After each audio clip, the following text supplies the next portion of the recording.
अस्सलामुअलैकुम, कैसे हैं आप सब लोग? उम्मीद करती हूँ आप सब लोग ठीक होंगे, खैरियत से होंगे। आज मैं आप लोगों को एक न्यू रेसिपी सिखाऊँगी जो कि बहुत ही ज़बरदस्त है।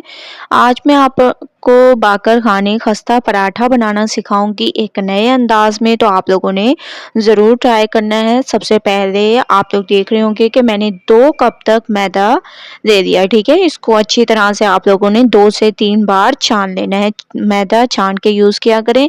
इसके बाद इसमें हम लोग घी यूज़ करेंगे, ठीक है?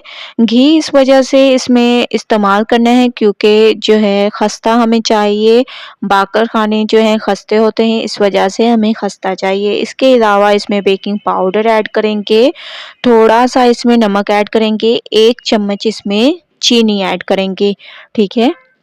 चीनी आप लोगों ने ज़रूर ऐड करनी है। ये तमाम चीज़ें आप लोगों ने पहले अच्छी तरह से मिक्स करनी है।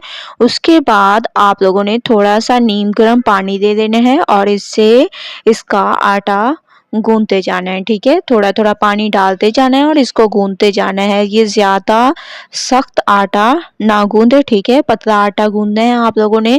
अच्छी तरह से मैं पानी डालती गई हूँ और इसको गूँथती गई हूँ। आप लोग देख सकते हैं कि माशाल्लाह से डो हमारी तैयार होने लग गई है, ठीक है? इसको ऐसे मैं गूँथ के रख दूँगी, तकरीबन 20 मिनट के लिए मैं इसको कवर करके रखूँगी। उसके बाद इसको दोबारा से गूँथेंगे और फिर नेक्स्ट स्टेप करेंगे, ठीक है? तो एक मैंने बाउल ले लिया, इसमें हम लोग इसको रख देंगे और इसको कवर कर देंगे तकरीबन 20 मिनट के लिए। तो 20 मिनट वेट करते हैं, उसके बाद नेक्स्ट स्टेप करेंगे। 20 मिनट हो चुके हैं माशाल्लाह से। अब मैं इसको दोबारा गूँथ रही हूँ। आप लोगों ने इसको दोबारा से गूँथना है अच्छी तरीके से। माशाल्लाह से आप लोग देख रहे होंगे कि आटा हमारा ठहर चुका है। ये देखिए दोबारा से मैंने इसको गूँथ लिया। अब हम लोग इसको बेल लेंगे, तो इसका हम लोग एक पेड़ा ले लेते हैं। पेड़ा आप लोग अपने हिसाब से ले लें। अगर आप लोग फुल साइज़ का पराठा खाना चाहते हैं तो इसमें आप लोगों को पेड़ा बड़ा लेने की ज़रूरत है, लेकिन मैं पेड़े छोटे ले रही हूँ, तो आप लोग अपने हिसाब से कर सकते हैं, ठीक है? लेकिन तरीका यही है जो मैं आप लोगों हम लोग लेकिन तरीका यही यूज़ करेंगे, ठीक है? आप लोगों ने ऐसे पेड़े को बढ़ा लेना है अच्छी तरीके से, थोड़ी-सी इसके ऊपर खुश्की आप लोगों ने लगानी है और इसको अच्छी तरह से आप लोगों ने बेल लेना है, ठीक है? ऐसे आप लोगों ने इसको बहुत अच्छी तरीके से बेलना है। क्योंकि हम लोगों को इसको बेलना है और बहुत ही ज़बरदस्त इसके लच्छे तैयार करने हैं, ठीक है? तो आप लोगों ने इसको ऐसे बेलना है। मैंने इसको बेल लिया, आप लोग देख रहे होंगे। अब मैंने इसके ऊपर थोड़ी-सी खुश्की डाल दी, ठीक है? ताकि ये एक-दूसरे के साथ चिपके नहीं, ठीक है? वरना खुश्की डालने का हमें ये फ़ायदा होगा। तो एक साइड से पकड़ेंगे, दूसरी साइड पर इसको रखेंगे और आप लोगों ने इसकी बारीक से इसके लच्छे काटने हैं, ठीक है? जैसे मैं आप लोगों को काट के दिखा रही हूँ, बिल्कुल ऐसे आप लोगों ने इसकी कटिंग करनी है। जितने ज़बरदस्त आप लोग इसके लच्छे काटेंगे, उतने ज़बरदस्त ये तैयार होंगे। तो आप लोगों ने जैसे मैं आप लोगों को कटिंग करके दिखा रही हूँ, बिल्कुल सेम आप लोगों ने ऐसे करनी है। लेकिन आप लोगों ने ये एहतियात करना है कि ये आपस में जुड़े नहीं, ठीक है? इसीलिए आप लोगों ने जो खुश्की डालनी है, वो सही डालनी है, कंजूसी नहीं करनी खुश्की इसके में डालने से। ठीक है, ऐसे मैं इसकी कटिंग कर रही हूँ आप लोगों के सामने कि किस तरीके से मैं इसको बारीक तरीके से काट रही हूँ ताकि इसके ज़बरदस्त लच्छे बने ऐसे, ठीक है? ऐसे मैं इसकी कटिंग करी और माशाल्लाह से इसकी मैंने कटिंग कर दी। अब हम बिल्कुल एहतियात से इसको पकड़ के खोलेंगे, ठीक है? इससे अगर आप लोग एहतियात नहीं करेंगे तो लच्छे टूटने का खतरा होता है। इस वजह से बहुत ही ज़्यादा आप लोगों ने इसमें एहतियात करनी है। जितना ज़बरदस्त ये हमारा खस्ता पराठा तैयार होता है, उतनी ही आप लोगों को इसमें मेहनत करनी पड़ेगी। लेकिन देखिए माशाल्लाह से बिल्कुल आसानी से ये सेट हो गया है, ये देखें। ठीक है? तो आप लोगों ने इसको बिल्कुल आसानी से हल्के हाथों से सेट कर देना है। इसके बाद आप लोगों ने इसके ऊपर थोड़ी-सी खुश्की डालनी है।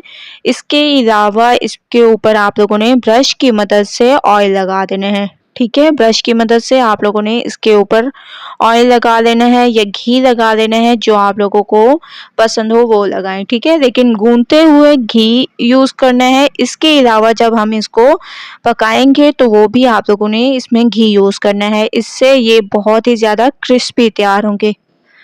ऐसे आप लोगों ने इसके घी लगा देना है या ऑयल लगा देना है। इसके बाद ऐसे आप लोगों ने इसकी फोल्डिंग करनी है और माशाल्लाह से देखिए कितने हल्के हाथों से ये बिल्कुल माशाल्लाह से तैयार होने लग गया है। जितना आप लोग इसको बढ़ाना चाहें बढ़ा सकते हैं। ऐसे ज़्यादा ज़ोर नहीं लगाना, ज़्यादा खींचना नहीं है आप लोगों ने। ये हल्के हाथों से हमारा बढ़ जाता है और ऐसे फिर आप लोगों ने इसकी फोल्डिंग करनी है और देखें माशाल्लाह कितनी खूबसूरती आ रही है। ऐसे ही आप लोगों ने तमाम पेड़े तैयार कर देने हैं।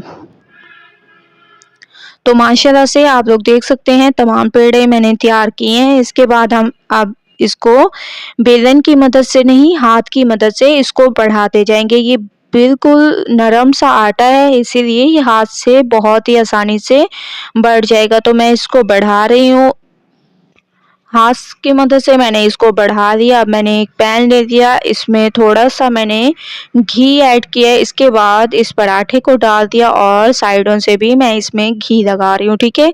घी इसमें यूज़ करना है, ऑयल यूज़ नहीं करना, ठीक है। जब भी आप लोग पराठे पकाएं तो घी यूज़ करें, इससे ये बहुत ही क्रिस्पी तैयार होते हैं, ठीक है। तो एक साइड इसकी थोड़ा सा कलर आने तक पकाते हैं, उसके बाद फिर नेक्स्ट स्टेप करेंगे। तो एक साइड मैं इसकी पकने देती हूँ, थोड़े से कलर आने, ऐसे आप लोगों ने उलट पुलट करते रहना है, ठीक है। ये ना हो कि एक साइड से ये जल जाए और आप लोगों को पता भी ना चले, इसीलिए हर 2-2 मिनट बाद इसको चेंज करें। दूसरी तरफ आप लोग देख सकते हैं मैंने दूसरा पराठा भी ऐसे ही हाथ की मदद से बढ़ाया है, ठीक है। और ये देखिए माशाल्लाह कितना खूबसूरत कलर आ चुका है हमारे इस पे। और इसमें थोड़ा सा घी और ऐड करेंगे और चलेंगे इसकी फाइनल लुक की तरफ। माशाल्लाह से आप लोग देख सकते हैं बाकर खाने खस्ता पराठा हमारा बिल्कुल तैयार हो चुका है। इसका नाम ही सिर्फ खस्ता नहीं, और ये माशाल्लाह बहुत ही ज़बरदस्त, ये देखें कितना कुरकुरा सा बना है, बहुत ज़बरदस्त। अगर हम लोग इसमें घी ऐड करेंगे तो ये ऐसे ही बनेगा। तो आप लोगों ने इस पराठे की रेसिपी को ज़रूर ट्राई करना है और मुझे अपना फीडबैक ज़रूर देना है। ये रमज़ान के लिए स्पेशल रेसिपी है, आप लोग इसको ये बिल्कुल भी ख़राब नहीं होगे और सहरी के टाइम इसको यूज़ करें। इंशाअल्लाह कल न्यू रेसिपी के साथ हाज़िर होंगे, तब तक के लिए अल्लाह हाफ़िज़।